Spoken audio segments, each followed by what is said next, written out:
In fact, if you were to put me up in terms of performance metrics against other people of my fame, I'm the least misogynistic man on the planet. And these fucking clowns sit here writing shit pretending I'm somehow evil because they're slave-minded. These people work for the Matrix. They're agents of the Matrix themselves. They don't truly understand what they're doing. They are programmed completely. And this last 3 years has shown how programmed people can be. People can literally throw away their common sense, throw away their observation skills, and sit there and just absorb programming and say, Andrew is bad. Inflation is good.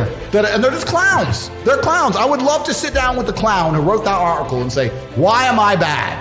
And if we had a podcast with that person, whoever they are, that nobody, because they're a nobody, that brokey, across an hour, power is a funny thing.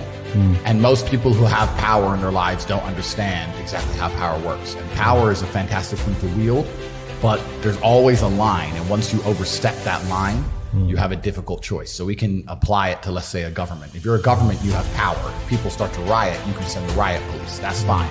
But if people continue to riot and you continue to be more and more draconian and you send the riot police to, let's say, shoot at unarmed people in a crowd, like they did in Romania in 1989, for example, once you overstep the line with power, people no longer trust you with power. Once they don't trust you with power, you have mass rebellion and things must change. People who've been in charge of information for a very long time had the power, but it got to the point where after lying to everybody for 3 years, nobody trusts them with the power anymore. You can't decide what I get to read because I trusted you to decide what was good and bad for me, and you completely ruined it. So yeah, a lot of people, anyone with a brain, anyone who doesn't work for the fucking Guardian, yeah, also it still takes bravery to stand up and speak out because I have had genuine real-world detriment for doing what I've done. But there has been real-world detriment to doing what I've done. They did delete me across all social medias and delete me on every app on my phone and freeze all my bank accounts and try and raise criminal charges against me for things I haven't done. And there has been real consequences. So how did you get around them freezing your bank accounts?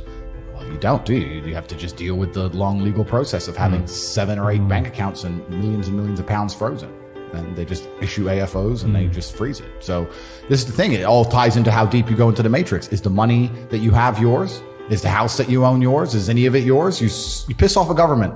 Piss off a government and tell me what's still yours. And you'll soon learn that none of it is yours. You think you own it. That's my money. I worked for it. I paid my taxes on it, so it's mine.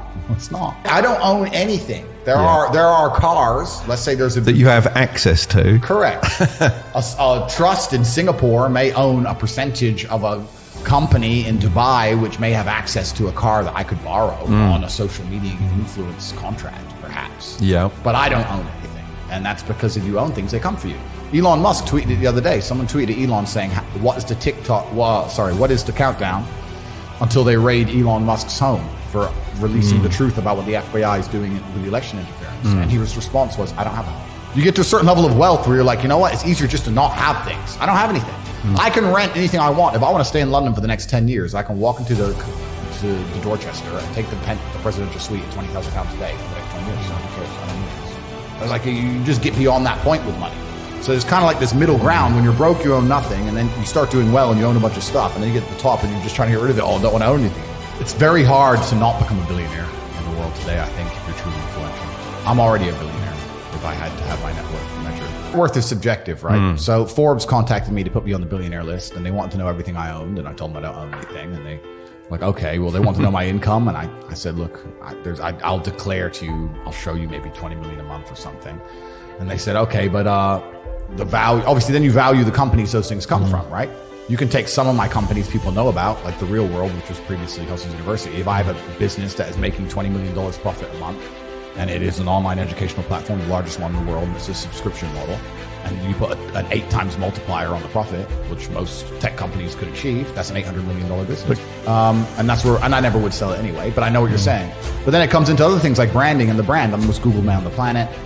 They can't ban me from algorithms. They failed. I'm the most TikToked person on the planet, the most viewed person on Instagram. Like, what's the value of that? You could give me, who makes these glasses? IKEA? Might be IKEA. I'm not sure. IKEA could come to me with this glass and say, sell a bunch of these. And I could sell $1 billion of these glasses. It'd take me a week. So like when I get offers, trust me, I get a lot of them. I'm not a fucking scammer like Logan Paul. I'm not a clown.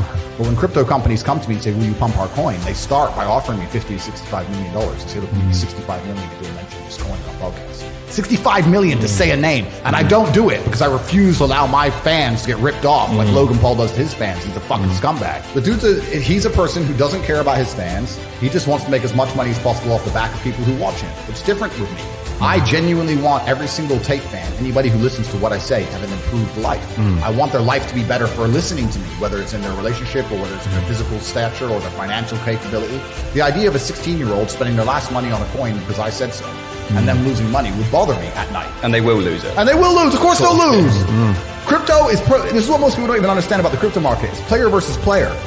You can only sell it for $10 after buying it for $1 because someone's buying it at $10. Someone is out to lose. So you can't launch a coin and nobody loses. This is why I haven't launched a crypto. I can make $10 billion today if I launched a crypto, but I refuse to do it because people are going to lose under my name. And then you get to the point where you have to realize, do I need more money or do I want to genuinely be a force for good in the world? And I don't need money. It's the last thing I need. So I'm not going to sell my soul. Logan's obviously a brokey. So he sold his soul like a punk. And now God, then he insulted God, which was great. I didn't see that. He robbed all his fans and then he sat there and insulted God. And now God's teaching him a lesson. And maybe he's take his atheistic ass and go look in the fucking mirror and understand that there's powers in his universe he doesn't understand. And he can stop being an arrogant piece of shit. And he can apologize to his fans. He could take the last money in his little brokey bank account and refund it like a man would. That's what I'd do if they were insulting me. I'd go and say, look, here's my bank balance.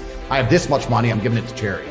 Guy's a fucking punk. He just wants to continue to talk on podcasts and pretend his fans are going to care about him forever. Nobody respects that man any longer from the day he attacked me. Anybody who attacks me gets fucking wrecked. True Jordy lost every sponsor, got wrecked. Logan got wrecked. I'm divinely protected. These clowns need to just not say my name. So yeah, because they're people without morals. And if you have no morality on a long enough time scale, God will teach you a lesson. They're fucking morally bankrupt individuals. They're just sitting there, anything they can to grab some money from the world, fucking their fans. Yeah, exactly. And he was so angry at me because I pointed out some truths about him multiple times. Me and him have a long history of internet beef. He made a video about me 5 or 6 years ago. Were you on True News or something like that? He made a video about me 5 or 6 years ago, and I countered his video saying his video was distasteful. Then a bunch of screenshots came out about him with loving his some deviant sexual acts. I highlighted that to the public, which obviously upset him. So he doesn't like me very much. And I've said to him, look, we can settle this in the cage if you want to fight about it. We can go and sell a bunch of tickets and people look shit at you. But he's just, of course, scared.